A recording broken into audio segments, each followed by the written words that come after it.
My name is Sarath. I'm an assistant professor from Colorado State University, and I'm here to talk about a human-aware approach to metacognition. Okay. To start with, what is metacognition, right? If there is one thing I learned is in this workshop, it could be a lot of things, right? Everyone have their own take on what metacognition is, but at the very least, I think hopefully everyone would agree that metacognition in some sense involves an awareness or understanding of one's own thought process, right? It's in some sense you're trying to reason about your reasoning process or your inference process, right? And why do we care, right? Why are we doing this? Like, it's not an end to itself, but it is a process for us to build more robust systems, right? So we've already seen some examples of what that would look like. Like, how could metacognition empower us to create more robust systems, like we've seen, error rules, learning error rules, or using formal methods to, verify existing systems and stuff like that. So before I get to my main pitch, I want to take a step back and look at some of these methods, in abstraction. What kind of systems could metacognition help us build? So one of them, the simplest kind I could think of as systems like this, right? You have a system and you've learned some way of reasoning about when those systems work well versus when they don't, right?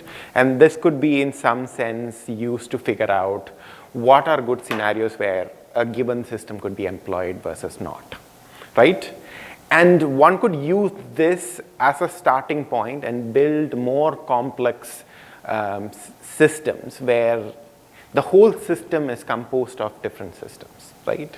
And you have these complex handoff rules that's going from one system to another, where depending on the situation, you would decide, oh, I should not rely on my system number one that's been trained on this kind of data, but I should switch over to system number two, which is better suited for this kind of setting. And once we have these kind of these, in some sense, these rules about these systems, their strengths and weaknesses, you can also do much more complex reasoning. For example, you can have a case where you are actively planning to figure out how do I get to a situation where I can deploy my more performative system. Like, for example, if I had a choice between an RL system that works well at scenarios with a lot of light versus a slower deliberative planning system, and currently the lights in the room are dimmed, I could use my planning system to figure out how do I switch on the light and then switch back to my RL system. So there could be this complex handoff rules that are empowered by what we learned about the system through metacognition. And the other interesting thing is you could have cases where humans are part of the system. You are actively querying them. You're maybe even possibly in some cases, you're asking them to take control of the overall operations when the system is uncertain about its decisions, right? If it thinks, oh, I'm in a case where it doesn't have the expertise, we saw a lot of work on uncertainty quantification, and let's say we are in a situation where it has uncertainty about its decisions, it can decide to hand off controls to the user. So my interest in all of this is I want to think about what does it mean for the end user. All the three use cases I've laid out before corresponds to cases where the system shows extremely, context-specific behavioral switches. And if you are, any, let's say, a traditional user of an AI system in, say, a military setting, or like some kind of even extremely mission, in mission-critical use cases, they don't always are AI expert. Most of their understanding about the system and their expectations about the systems mostly comes from their previous interactions with the system. And if you have these kind of highly adaptive systems that are switching its behavior, this can be extremely taxing for the user, right? So it's unclear how we can allow or build these supportive mechanisms that can help the user reliably and effectively use such dynamic systems. And on the other end, if you have systems that are relying on the users, it's not always clear how does the system know when or when not to trust the user. So just to, again, to drive this message home about the challenges that these kind of metacognition powered systems could raise, let's look at a very simple, made up example I came up with, but one that corresponds to a highly dynamic environment. So let's consider an urban search and rescue setting. You have, like the most common use cases, you have a robot that's been deployed into the field, and you have a user who is in some sense separated, is outside the actual area where the disaster is going on, and they are interacting mainly through the robot, and the robot is sending some messages or information to the user. Okay, so let's say in its default operation mode, it's using an RL-based policy that's been trained in settings with, usually a lot of light. So it's most certain in operating in situations with which is extremely, there are a lot of light sources, it's bright and things like that. And deployed in its field, there may be a lot of smoke, the light sources might have gone out, things like that. And because of our system of system kind of an architecture, let's assume that the robot switches from this extremely fast but probably fragile RL policy to a slower but more reliable planning based method. Now let's see the kind of interaction or issues in interaction that could happen in this use case. First of all, the user could be extremely confused why the extremely fast and agile robot is now super slow. And it sometimes like backtracks. It goes to a wall and then decides to go back and then return back to a place it has visited. So there is an aspect of behavioral inexplicability. Even though this is a user who's previously worked with the system, they are like confused why the system is acting this way. Secondly, there could be objective misalignment in the sense that previously the user just had to ask the robot to go check in this target room, and by default, because of the artifacts in the training, the robot would have always checked all the rooms on the way. So let's assume here the overall mission for the robot is look for survivors and take them to some kind of like a camp or something like that. And so there is this default behavior of the robot looking at all possible room it comes across. So that means the user is never used to providing very detailed instructions. They would just have like, okay, go check this room, and everything on this way, it's taken to be the fact that the robot would check that by default. When you're switching the decision-making system, that behavior might not come by default. So you have a case where for the same instruction, you are getting like very different behaviors right now. So there is an aspect of objective misalignment here, because there was this implicit expectation on the user's end that the robot checks all rooms on its way to the target room. Then there was the fact that based on their previous experience working with the system, the user would have formed expectations on the behavioral performance of the agent, and they would have formed certain level of, and these behavioral expectations would have basically led them to form certain level of trust on the system. Like for example, they would have trusted the system to finish this entire sweep of this building in, let's say, 10 minutes or something like that. But given the fact that it's now, moved on to this much slower planning system, that 10 minutes might not be a feasible target anymore. And now you have this case of misplaced trust on the system.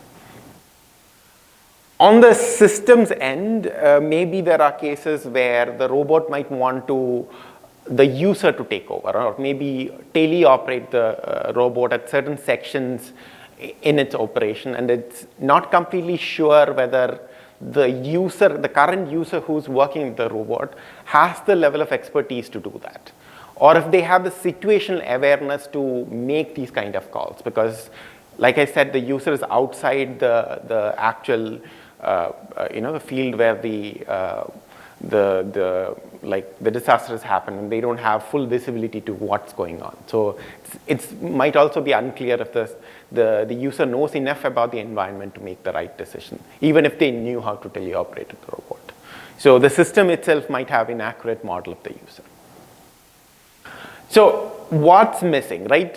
From the user's end, what's missing is basically a better mental model of the system, which would have helped them to better anticipate the kind of behavior the system could have, being able to know how to provide more effective instructions, and know when to trust the system or not when to trust the system.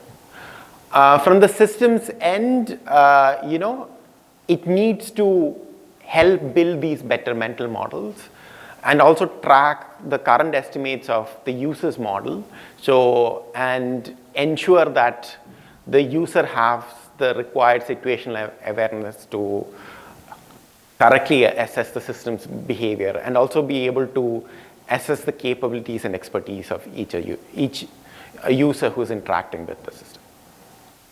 So overall, the bigger message I want to say is the thing that's missing has something to do with these mental models or user models in general, whether it's explanation, whether it's effective coordination, whether it's trust, whether it's value alignment. All the problems can be framed and understood in terms of these user models. So there is the user's model of the system, and then there is the system's model of the user. So when I say user model, it could mean either of these things, but you can understand all these phenomena related to basically teaming and the human AI coordination in these terms. And that's where human-aware AI comes in, and this has been my main research focus for past 6-7 years, is looking at how do we incorporate these basically humans' expectations. How do we make sure that the user's decisions align with those expectations, and try to also reason about how the system's decisions could influence these expectations and beliefs that the users might have. So when I use the term model, generally in my actual publications, they generally refer to sequential decision-making models, but for the purposes of this talk, we'll treat that as an abstract entity. Just basically a model here corresponds to some abstraction of the task that allows you to make decisions. And we are, at the beginning, there is obviously 3 models that are of interest. We have the systems model of the task, which we are going to call MR, which is what the robot thinks the world is. There is the user's model of the task, which is MH, which also includes their model of self-model of their capabilities and what they think they can do. And then there is the user's model of the robot, MRH, which is their beliefs about what the robot can and cannot do, and how the robot might act. So in some sense, being able to solve some of those earlier problems that I talked about involves influencing these mental models, or trying to learn better estimates of these mental models in some cases. And that's been one of the focuses of my work. So as I go through the rest of my talk and talk about the specifics, methods, and approaches we've developed to address many of these issues, it is important to note that even in cases where the system might not be actively using metacognition, these problems do exist, right? So things like explanations, trust, and stuff like that, it exists even in those cases. And all our original works were like focused on, in some sense, monolithic decision-making systems and how do you explain or align objectives and things like that. But in some sense, this idea of creating a system of system, or like this highly adaptive, framework, like makes many of those problems much worse. And the thing is, it brings about a new facet to many of these existing challenges. Like after each of my sections, I'll go over like what are the new challenges that are being forefronted by the use of metacognition. And the other interesting thing I want to highlight is this whole field of human-aware AI, this like reasoning about mental models, is also in itself an effort in metacognition, because the system is in some sense thinking about what its model is, thinking about what user's model is, how it's different. So there is an introspective nature to it that's very central to this work, which gives it a metacognitive flavors. And also, as we will see, metacognition also brings about a lot of new opportunities which we could leverage in these scenarios. Okay, so just to mention, like again, going back to like mental models in systems powered by metacognition, it brings about a bunch of challenges that are quite unique, that hasn't been looked at in the literature, in that you have this particular use case where you have a system of systems where you could have an extremely complex reasoning system that's driving how this switches between like what system you're using is being driven. So understanding how the system's behavior changes over time itself is a complex problem for the user. And then you have this extremely recursive problem of it's possible that this system of systems include the user itself as a part of the system, and they have to understand their role to get the bigger picture. So these are very unique challenges that I haven't seen being tackled in the literature, and it brings about a lot of extremely non-trivial questions related to human AI interaction. Okay, so here is a basic outline of what my talk would look like. I want to start with explanation as like what are the existing methods on explanation? How could they be applied in this new setting? How do you allow users to provide effective advisability? And this is going to touch on like aspects like value alignment and things like that. And then we'll come to trust. And then we will talk about how do we incorporate, how can the system leverage user to get better performance. Then we'll talk about how we're going to put all of this together.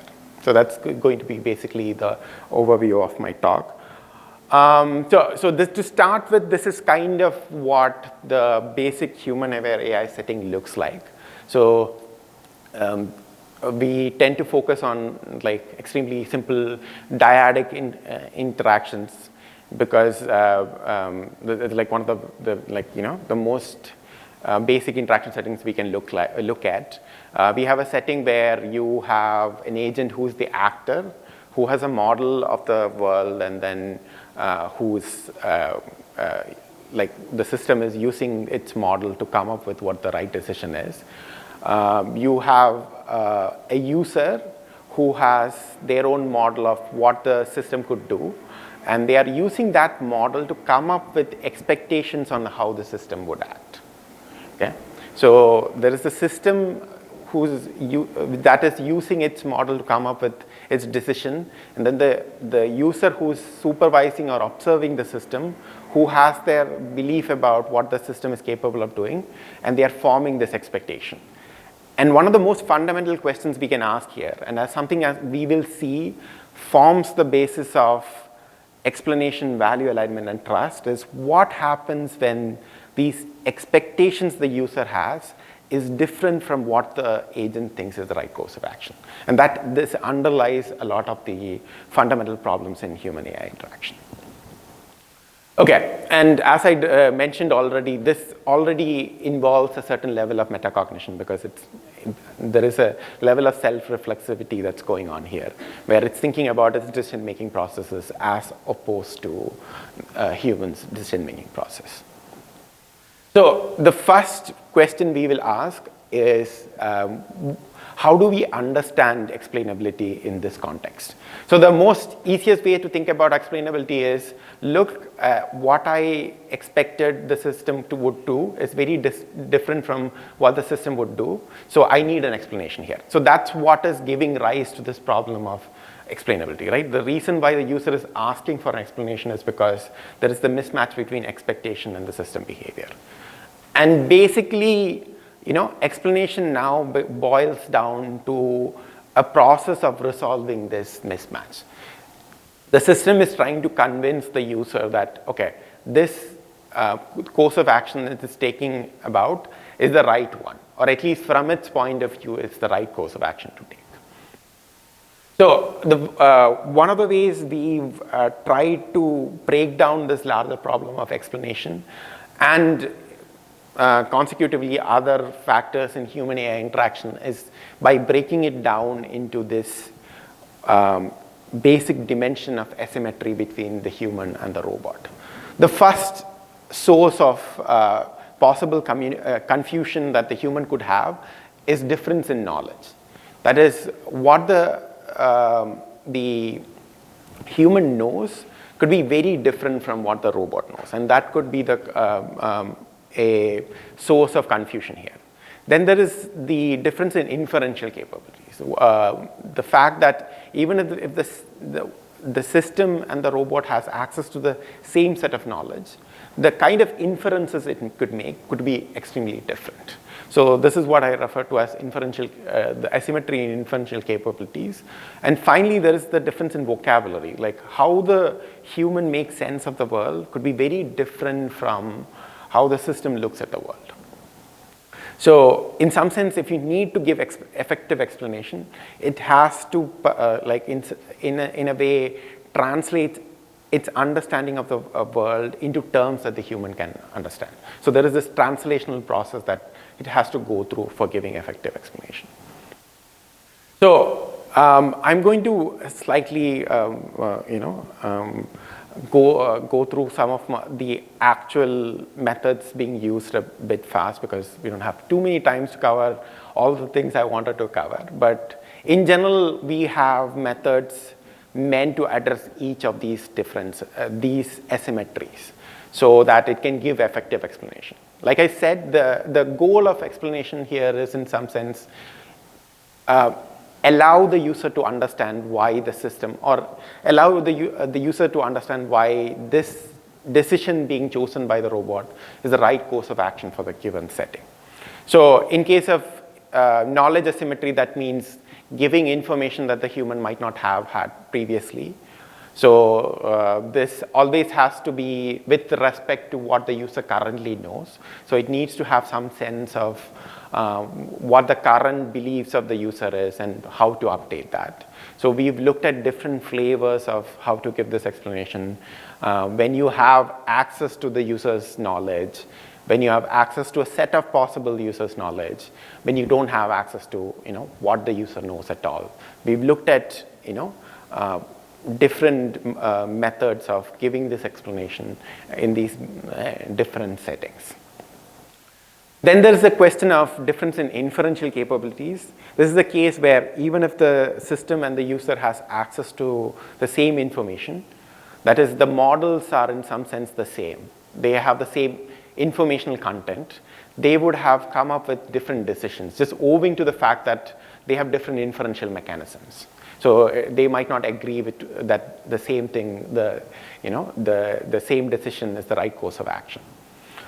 So in this, we've approached it in like this multi-layered strategy.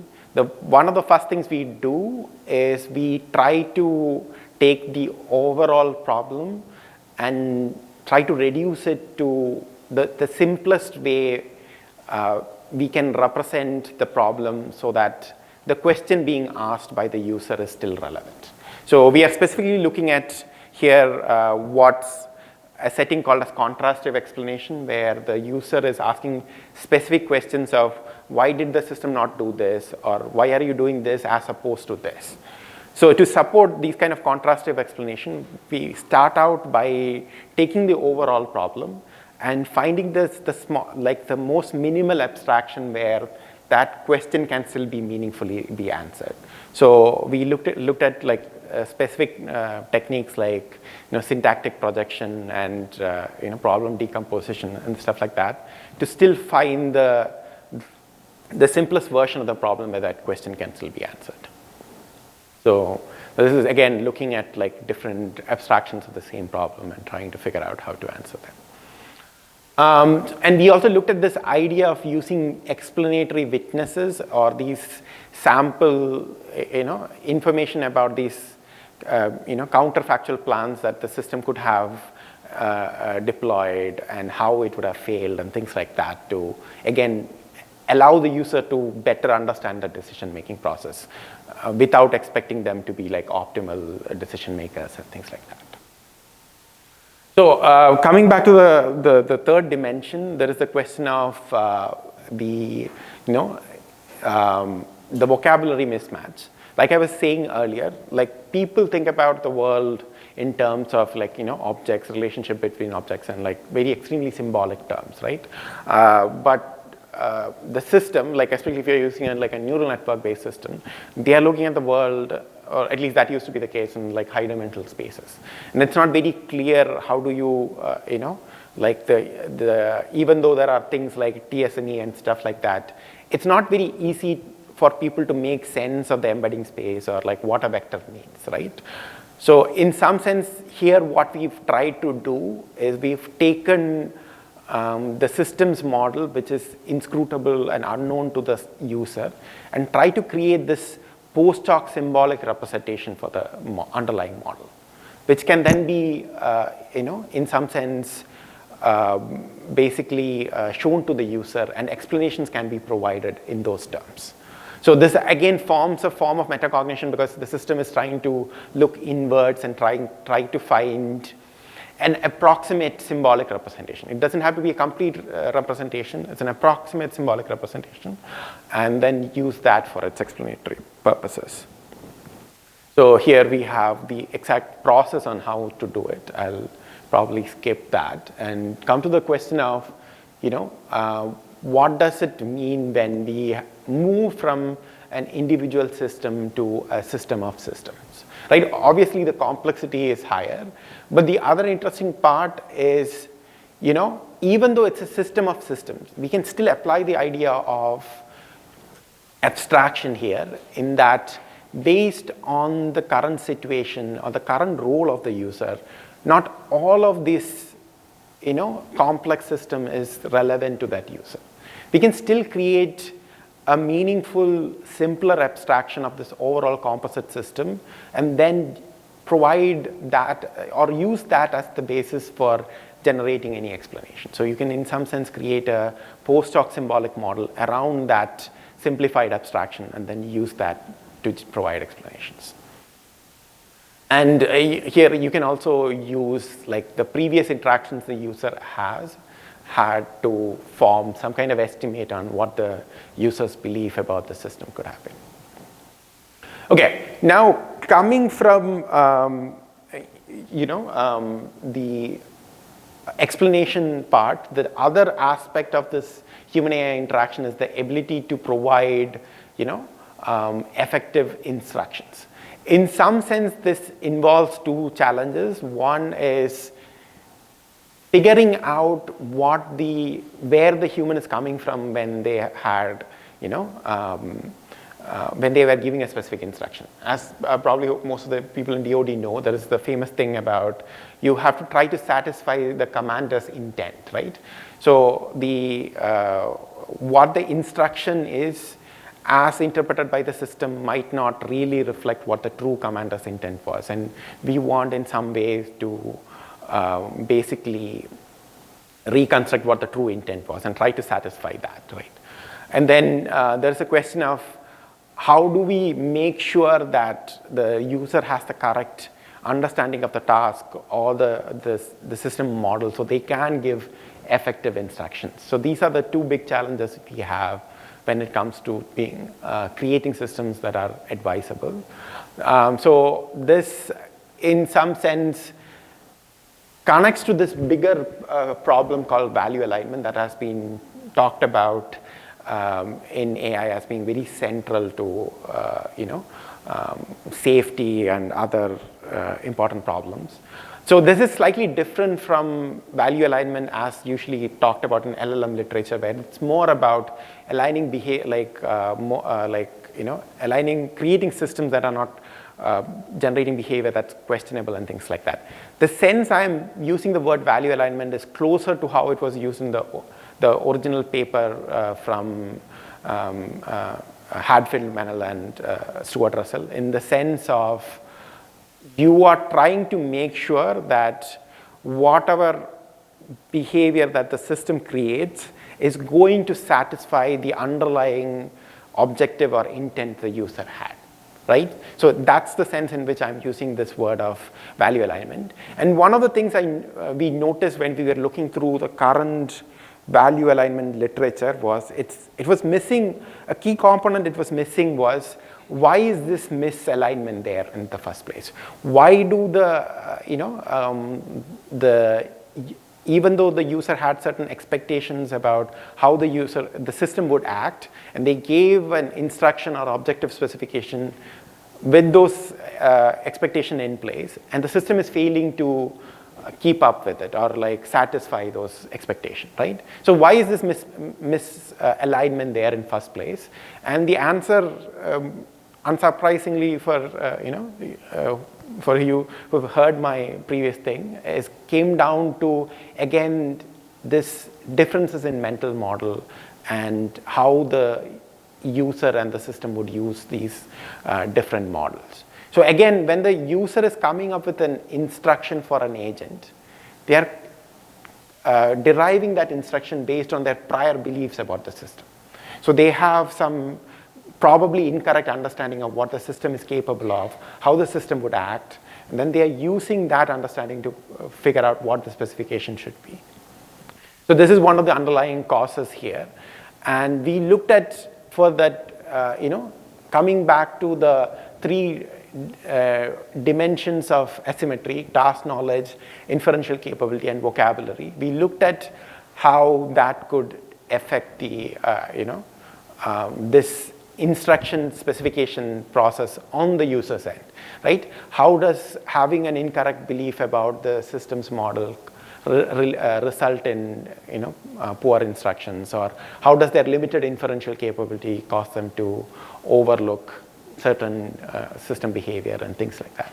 Or in the case of vocabulary, it's more easy, right? The human might call something apple, but the agent might call something else an apple. Like there's, your classic grounding problem. If there's a grounding problem, that could result in, again, instructions being misclassified. So I like to use this analogy once in a while. So there was this, an invited talk, I think a year or two back, by Dr. Bean Kim on this mismatch in vocabulary between AI systems and people, and she actually compared it to these aliens from Arrival, in that they have a different language and they can't really make sense of what the humans are saying by default. But the way I've come to think of it is more in terms of Amelia Bedelia. So in that, whatever you say, it's just going to execute it. It doesn't, right now the current AI systems are not able to think about what the human could have intended when they were coming up with these instructions. So, we need to create systems that go beyond that. So some exercises, like early work we've done in trying to address these, is basically how do we, going back again to that three dimensions of asymmetry, we've looked at knowing that this asymmetry could exist, how do we overcome or correctly interpret the instructions the user could have given. So here we have a case where the user says, okay, make tea, or like gives a simple command like make tea. So you can try to make sense of how the human would have done it based on their belief, and try to see, can I match that in the actual here, the system model. So we've also looked at this in the context of vocabulary mismatch, where we've tried to see how, like in this case, a reinforcement learning system could use information that was specified by user in their own vocabulary. Sorry, I'm like rushing through these, but I think I don't have too much time. Maybe, yeah. Oh, okay. So I think I have a few more topics. So as we were talking earlier, now the challenge is we are going to take this work that was done for a monolithic system and try to fit it into this context of system of systems. And there is again this challenge of how do we help the user understand this more complex mechanism. And one of the interesting things here with instructions is the fact that you have to now also take into account not only their,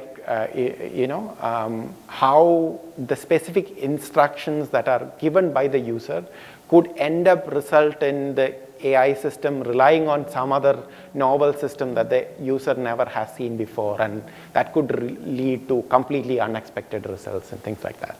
So this adds a new level of complexity that's usually absent from the current systems that we've seen. And finally, coming to trust, the way we've again looked at trust has come back to this idea of using mental models as a way to frame trust. And the specific thing we looked at trust is we can look at, so first of all, trust is very context specific. There is no one monolithic thing called trust. Trust depends on the user, trust depends on the context, trust depends on what the user wants the system to achieve. So I think a good new term that has been introduced in this trust literature, so I don't have the reference to that, is like this idea of thinking about trust in terms of contracts. There is some contracts the human expect the system to satisfy, and their trust in the system regards that contract is their belief that the system behavior is in some sense going to, satisfy that. Okay, so you can now start specifying this trust in these probabilistic terms, and we can now talk about what it means to have a trustworthy system. Is one where the belief that the human hold in some sense matches how the agent would really act. Again, it boils down to these three dimensions of asymmetry. The fact that the human might have incorrect knowledge about the system, or their inferential capabilities might not match, could lead to mismatch in how they might analyze or understand what the system's capability is. And again, the vocabulary mismatch is a barrier for effective communication that would inform the user about what the agent system's capabilities is and how can they actually behave. Sorry. Again, speeding through all of this, coming back to the question of system of systems, it is again something where the fact that there are these unseen behavioral patterns again causes a lot of issues with trust, and figuring out whether or not the human should trust the current system requires it to think about what are these possible ways the system could switch its behavior and things like that. Again, adds a layer of complexity that most of the current works kind of overlooks. Finally, there's the fact of system utilizing the user. So in some sense, it needs to be able to keep track of what the current user's expertise is and whether or not they can rely on it. So we have some prior work in this space specifically related to modeling user level expertise for explanation purposes, but that also carries over to this new setting where you can use previous interactions and information provided by the user to kind of figure out what the user's level of expertise is. Finally, putting it all together, like I said, it all comes down back to the mental models. Here, for the system to make sure that the user has a correct understanding, it means to update MRH. And for the system to know when to trust the user and correctly rely on them, it means they have to have a better estimate of MH. Okay, sorry for rushing through some of the slides, but I would like to end the thing here and see if there are any questions I can take.